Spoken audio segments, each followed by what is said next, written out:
আরে অরিন্দম, তুমি বৌদি কাঁদছে কেন? কি হয়েছে? আর বলো না সঞ্জয় দা, মেয়েটা দুপুরে আমাদের সাথেই ঘুমোলো, তারপর কি জানি কোথায় গেল, এখন আমরা খুঁজেই পাচ্ছি না। সারা গ্রাম তন্ন তন্ন করে খুঁজলাম, কোথাও পেলাম না। তারপর সে কি কথা? ওইটুকু একটা মেয়ে কোথায় যেতে পারে? দেখো, বন্ধুদের সাথে আবার কোথাও খেলতে চলে যায়নি তো? ওই পূর্ব দিকের মাঠে বা স্কুলের পেছনে? আচ্ছা, জানি না মেয়েটা কোথায় আছে এখন। আমরা ওকে ঠিক খুঁজে বার করব, তুমি এখন বাড়ি যাও। চলো, এখন আর এখানে থেকে লাভ নেই, বাড়ি চলো। পুলিশকে কিছু জানিয়েছে? মেয়েটার কি কোনো খোঁজ পাওয়া গেল দাদা? 10 দিন হয়ে গেল মেয়েটাকে। মেয়ে, অনেকে মুখুজ্জেদের মেয়ে রিয়াকেও তো খুঁজে পাওয়া যাচ্ছে না।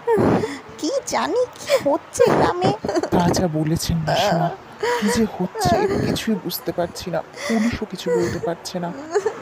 কিছু মনে করবেন না দাদা, কিন্তু আমার কেন জানি না ব্যাপারটা অন্য মনে হচ্ছে। বাচ্চারা রাত বিরেতে পাড়ায় মাঠে খেলে বেড়াতো, সেখান থেকেই কোনো কিছু যদি হয়ে থাকে। মানে ঠিক বুঝলাম না বৌদি, কি বলতে চাইছো? বাচ্চাদের আমি প্রায় বিকেলবেলা ওই বাগানে বা স্কুলের পেছনে গিয়ে খেলতে দেখেছি। আমার মনে হয় সেখান থেকেই কিছু একটা হয়েছে। আমার একজন পরিচিত তান্ত্রিক আছে, যদি বলেন তাহলে তার সাথে একবার কথা বলে দেখতে পারি। নয়তো হতে পারে যে সেখান থেকে কোনো কিছু হয়েছে, আমাদের তারা বলেনি, ভয় পেয়েছে হয়তো। যদি বলেন তাহলে। সব চেষ্টাই তো করে দেখলাম, এটাই বা বাদ থাকে কেন?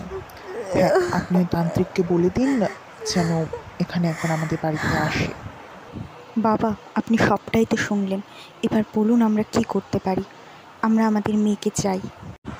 তান্ত্রিকের পরামর্শ অনুযায়ী ঠিক হলো যে পরের সপ্তাহের অমাবস্যার দিন সকলে মিলে জামতলায় যাবে। তান্ত্রিক সেই পেতনিকে ডাকবে, আর তারপর তান্ত্রিক সেই পেতনি কাছ থেকে সকল সত্যিটা জেনে নেবে। সেই সময় গ্রামের সমস্ত লোককে সেই জামতলায় উপস্থিত থাকতেও বললেন।